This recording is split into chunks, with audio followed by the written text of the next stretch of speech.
know, if you look at the federal government today, you would think the federal government created the states. They didn't. The states created the federal government. And yet, the states have become so dependent on the federal government. Take New York. They're predicting a budget deficit in New York of some $9 billion. But worse than that, if you look at the funds that come from the federal government in grants, Medicaid reimbursements, 30% of the revenue of New York State comes from the federal government. What does that tell you?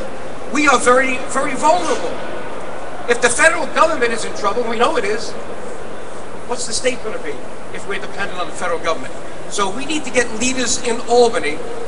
And don't forget, as a U.S. Senator, I go to Washington, but I represent New York.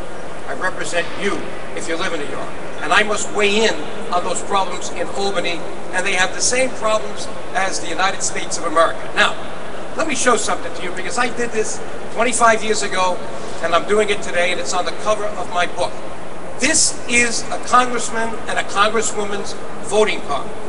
And 25 years ago, I stood on the House floor when I realized, putting this in the computer to vote, that every time I voted, since we had deficits, even under Ronald Reagan, you remember Graham Rudman, we tried to get rid of those deficits over 4 years. Every time I put this in, I was raising the national debt.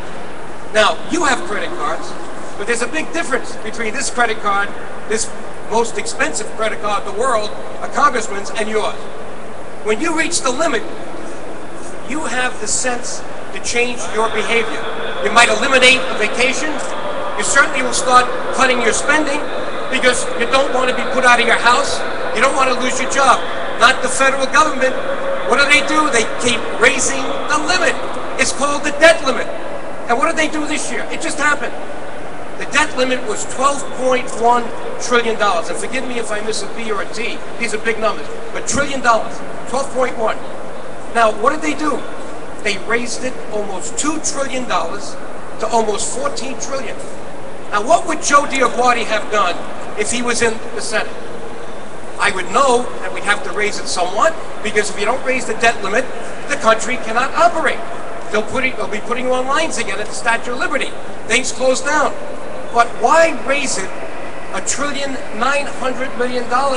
Why not $100 billion or $200 billion at a time, so that it's painful for Congress to come back on the floor, to pass that vote, and justify why they're not balancing the budget? Does that make sense to you? Okay. Well, that's the kind of person I am.